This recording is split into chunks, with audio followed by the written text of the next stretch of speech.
بسم اللہ الرحمن الرحیم باب الاستنجاء بالاحجار، یہ باب ہے پتھروں کے ساتھ استنجا کرنے کے بیان میں۔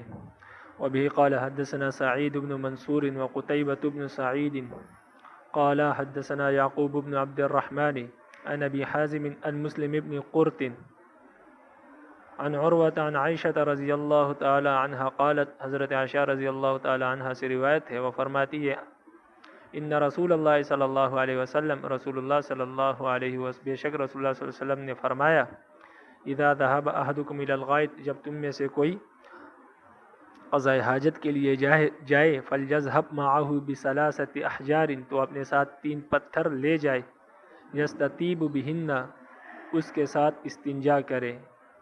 یستطیب بهن کا اپنا معنی ہے اس کے ساتھ پاکی حاصل کرے، اور مقصودی معنی ہے اس کے ساتھ استنجا کرے۔ فإنها تجزئ عنہ، تو یہ پتھر اس کے لیے کافی ہو جائیں گے۔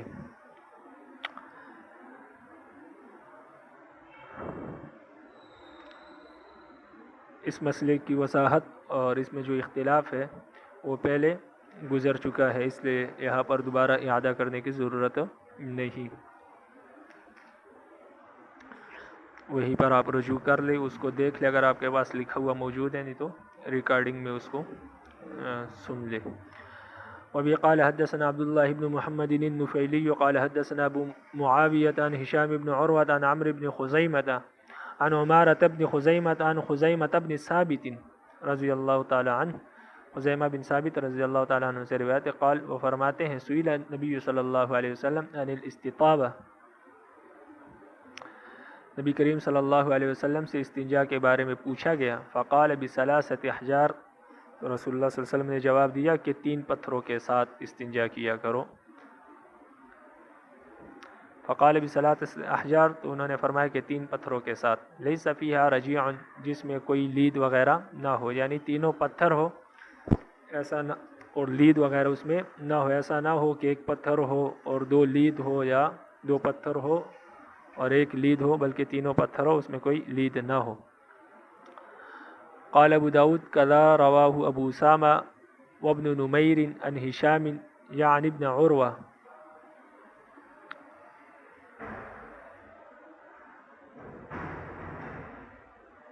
یہاں سے امام ابو داود رحمہ اللہ، قال ابو داود سے ایک محدث پر تعریض کر رہے ہیں، یعنی اعتراض کر رہے ہیں۔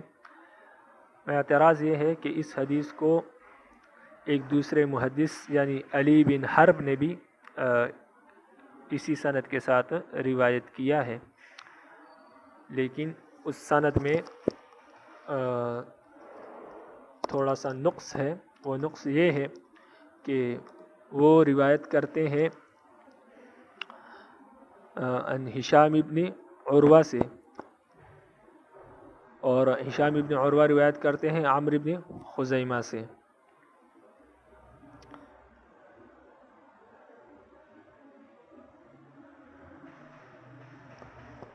لیکن وہ جو علی بن حرب ہے وہ ان دونوں کے درمیان، یعنی ہشام ابن عروہ کے درمیان اور عمرو ابن خزیمہ کے درمیان، نہیں جزاک، وہ چلا دے تو ٹھیک ہے، یہ تو اوانی ہے۔ تو وہ ہشام ابن عروہ کے درمیان اور عمرو ابن خزیمہ کے درمیان عبد الرحمن کا اضافہ کرتے ہیں، اور ان کی سند ایسی بنتی ہے کہ حدثنا ابو معاویہ عن ہشام ابن عروہ عن عبد الرحمن عن عمرو بن خزیمہ، تو انہوں نے ہشام بن عروہ اور عمر بن خزیمہ کے درمیان عبد الرحمن کا اضافہ کیا ہے۔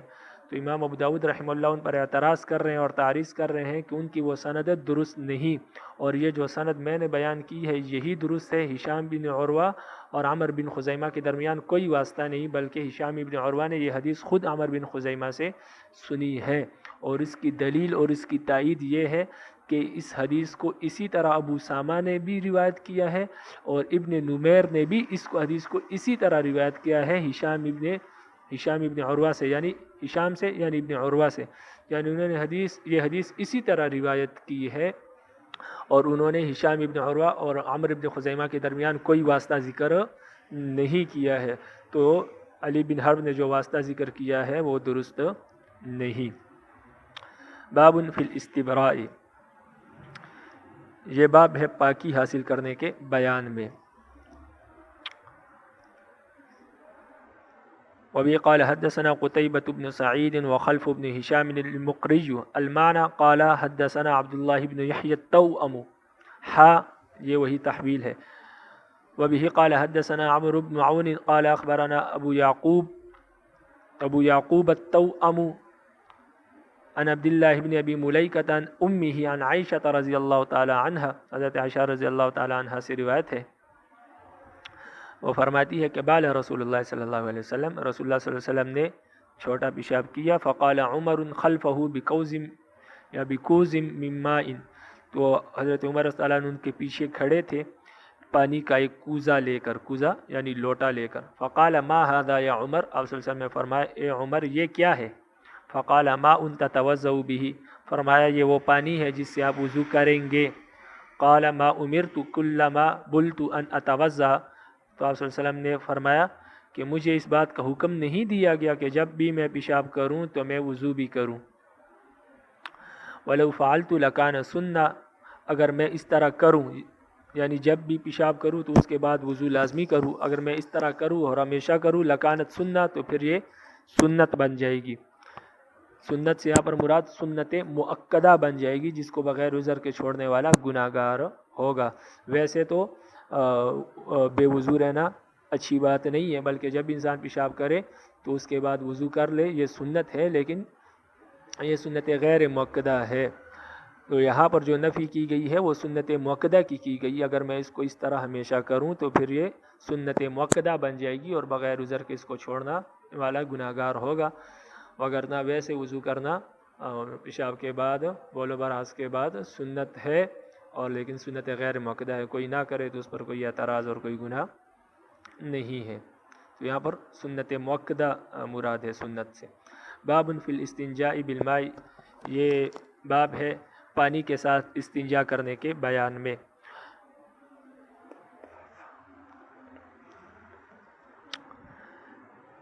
وبه قال حدثنا وهب بن بقية عن خالد يعني الواسطي عن خالد يعني الحذاء عن عطاء بن أبي ميمونة عن أنس بن مالك ان رسول اللہ صلی اللہ علیہ وسلم، انس بن مالک رضی اللہ عنہ سے روایت ہے کہ رسول اللہ صلی اللہ علیہ وسلم دخل حائطا، بیت الخلاء کے اندر داخل ہو گئے، یا ایک دیوار کے، ایک چار دیواری کے اندر داخل ہو گئے. ومعه غلام، اور ان کے ساتھ ایک غلام تھا. معه میضات، اور اس کے پاس ایک لوٹا تھا، یعنی پانی کا لوٹا یا برتن. دخل معه حائط وهو معه غلام، وہ ایک چار دیواری میں داخل ہوئے اور اس کے ساتھ ایک غلام تھا. تو اس کا یہ مطلب نہیں ہے کہ غلام بھی ساتھ چار دیواری کے اندر داخل ہو گیا یا بیت الخلاء کے اندر داخل ہو گیا.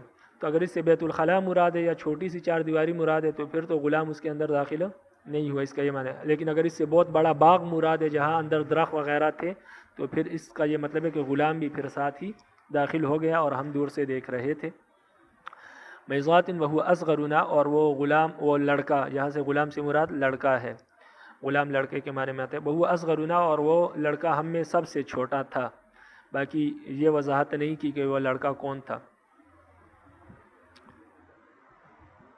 فوضعها عند السدرہ، اس نے وہ برتن ایک بیری کے درخت کے پاس رکھ دیا. فقضا حاجتا، نبی کریم صلی اللہ علیہ وسلم نے اپنی حاجت پوری کی، قضاء حاجت کی. فخرج علینا، اور ہماری طرف نکل کر آئے. وقد استنجا بالماء، اور پانی کے ساتھ انہوں نے استنجا کیا.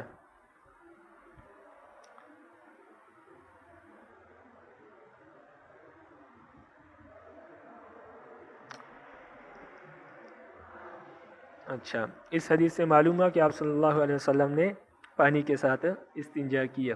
تو آپ صلی اللہ علیہ وسلم کبھی کبھار پانی کے ساتھ استنجا کرتے تھے اور کبھی پتھروں کے ساتھ استنجا کرتے تھے اور کبھی دونوں کے ساتھ کرتے تھے. یعنی پہلے پتھروں کے ساتھ خشک کر لیتے تھے نجاست کو، اور اس کے بعد پھر پانی کے ساتھ اس کو صاف کر لیتے تھے، دھو لیتے تھے.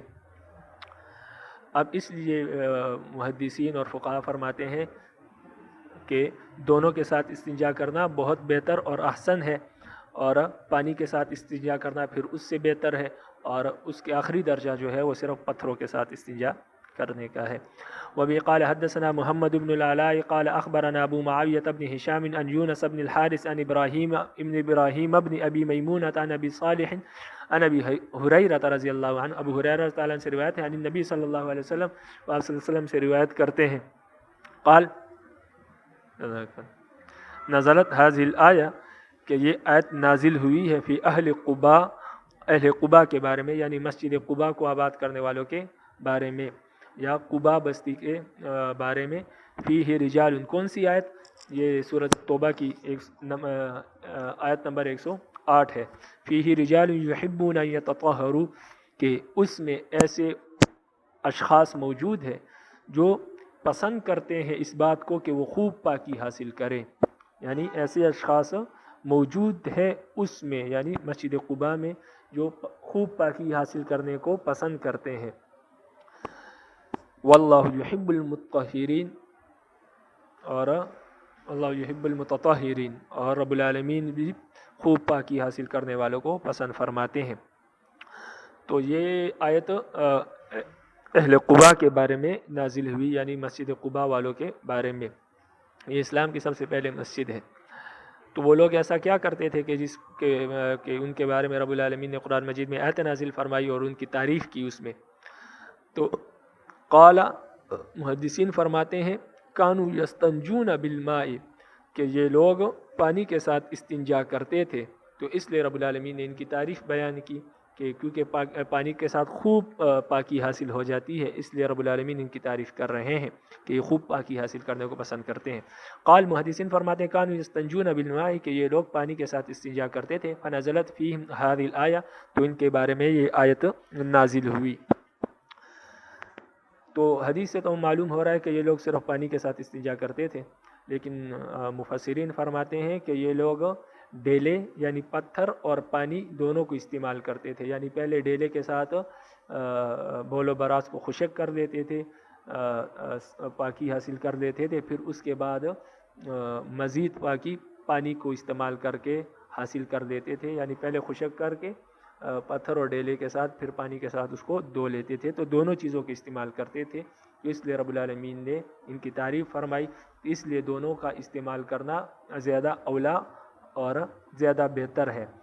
پھر اس کے بعد جو دوسرا نمبر آتا ہے وہ پانی کا آتا ہے، یعنی صرف پانی کو استعمال کرنا، کیونکہ اس سے پاکی خوب حاصل ہو جاتی ہے، گندگی نہیں رہتی۔